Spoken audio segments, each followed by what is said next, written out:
I have some very bad news. The Talaria has been wrecked. So let's do a little story time on how this bike got wrecked. So I went to a get-together, and at the get-together, there was this guy. I'm not gonna put a specific name to him, but let's just call him John. John is a very inexperienced rider, and I should have knew better than to let John get on the bike because he's an inexperienced rider. This is not a bike at this point. Everybody, this is not a bike. This is an electric motorcycle. This thing has power unlike any other bike that I've ridden, and I should have knew better than to let John ride the bike. Right when I arrived at the party, I let said John ride the bike. He got on the bike, he was doing just fine. He went down the hill. So at the party, this is the house right here, and then this is a street that goes straight. So the house is on the left side of the street. He got on the bike, he was going down the hill, and then he tried to make a U-turn. One thing about inexperienced riders is that they don't know how to use the throttle. They don't have any throttle control. I've personally been through this before. I've been riding bikes since I was 2 years old, and I know all about it. As you can see, my whole garage is filled with bikes. I got a KX250 build right there, that's happening. But I've been riding since I was 2 years old, and when I hopped on this bike, the first day I almost slipped out.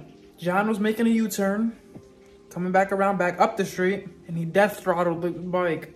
So he gave it a little bit of torque, the bike lifted up, he death throttled it. Death throttling means when you throttle the bike and you get scared, so you throttle it even more.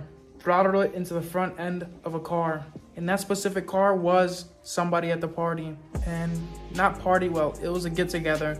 And I'll put the video up so you guys can see all the damage that happened and consequences of letting an inexperienced rider ride my bike. Another thing I'm gonna say, I'm gonna sound like a broken record here, but do not let anybody ride your bikes ever. Ever. I've learned my lesson. It'll never happen again. Never.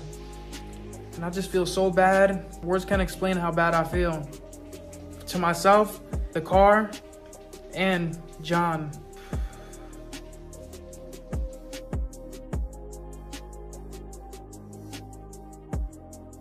I just grabbed the key fob and we're gonna check if the bike runs.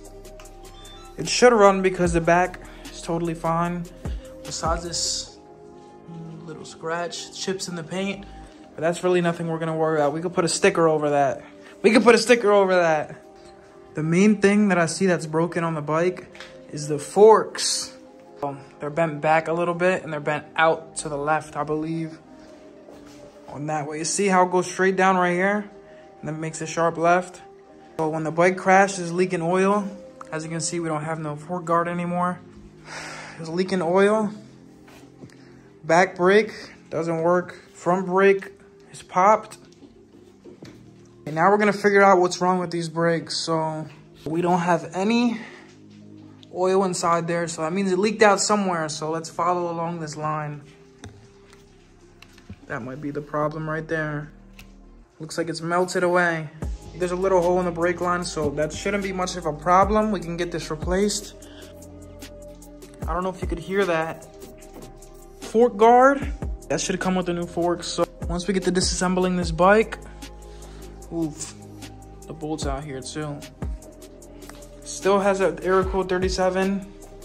Don't know what that means. Just look how beautiful this bike is as well. Like, just take a look at that paint. Great paint job, thanks to Lunacycle. Lunacycle is a great place to shop electric dirt bikes, specifically Talarias, Surons. Lunacycle even has their own product line of electric enduro bikes and more. The whole back end is fine, just the front end is what I'm really worried about it. Really worried about the front end, but we're gonna get this all fixed in no time, and there should be follow-up videos coming up with this bike as well.